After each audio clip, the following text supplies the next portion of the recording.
I did want to talk about this player. He played for New Orleans, obviously, and that's Elfrid Payton.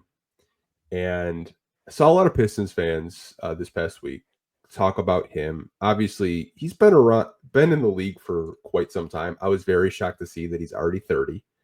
He had a 14 points, 20 assist game. So, Zar, my question is, they have an available roster spot.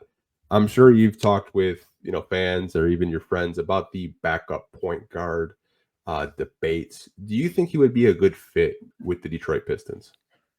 Yeah, absolutely. He would be a JB. He would be loved by JB like immediately, just because of the defensive presence that he has, and then also his ability to take care of the basketball. Two very important things, and two things this team does not have a lot of. I think he'd be a great shout for a third point guard on this team, and to take some minutes when an Ivey gets in foul trouble, or Cade and Ivey are in foul trouble, or one of them is injured.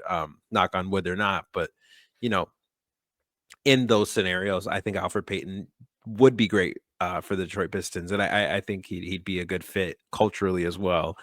Do I think he's going to be a difference maker? Like if they sign him, no, not necessarily. And I think the third point guard thing is something that I've changed my mind on a few times just because of how well it's gone for them thus far with Cade and Ivey. And though they have had some times this season where the ball doesn't get handled very well, or one of them is in foul trouble, Cade missed a couple games due to injury. Overall, it's not been a thing where I feel as if they can find more minutes in the rotation for another point guard. Like in my opinion, I think Marcus Sasser has had a great season thus far.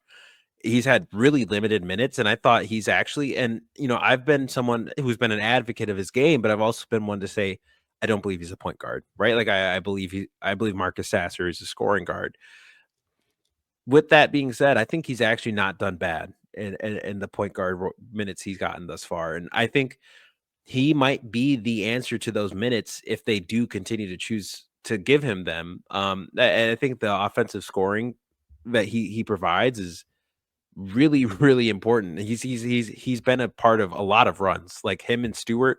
In terms of energy, those are two really high energy basketball players. And I know Sasser is undersized, and I think he knows that as well because he plays with a level of tenacity and kind of just talk about being a dog. He's kind of a dog on the court.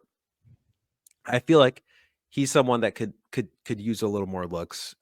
If the Pistons don't see that in him, maybe then you talk about trades. Maybe then Marcus Sasser could find minutes elsewhere. I think Koo said this as well. Just because I think he's too talented to be in the position he is right now. And if you want to do something like that and then get an Elfrid Payton to take those minutes instead, then that makes sense.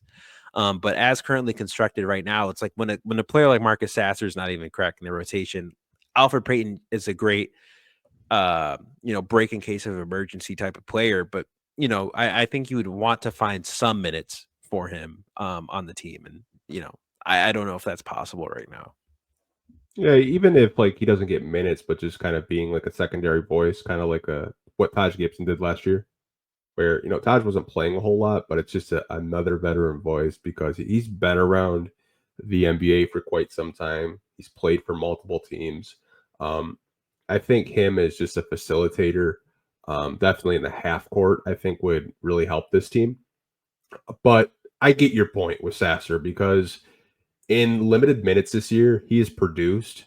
I thought the Milwaukee game, he did a really good job. The Boston game, I thought he was a very big reason why they got back into that game. Just the way he was defending Peyton Pritchard, like really taking a challenge of just like locking up, primary ball handlers when he is out there. We don't really know what the long-term plans are for him. If, maybe Jarrett Jack is working with him to, try to be possibly a backup point guard for this team. Maybe that's his, long-term future plans for the Pistons. Cool. But to your point, yeah, he's way too talented to, get DNPs or only play maybe if, someone's not bringing the energy on a night-to-night basis. It's a guy that you traded up for, first-round pick.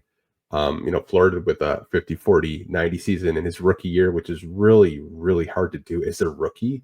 But I know you've said multiple times he's a bucket. He's a score first guard. And I still think that to be the case. But I mean, if he can, develop setting up, the offense, I could be more patient with his development in that aspect. But did want to kind of ask you the question because I feel like the backup point guard question has definitely been one where if I have to talk about it one more time, I'm going to punch a wall because it's just been like so. I don't even know. Like I swear, every post game podcast I do, we need a backup point guard. We need a backup point guard.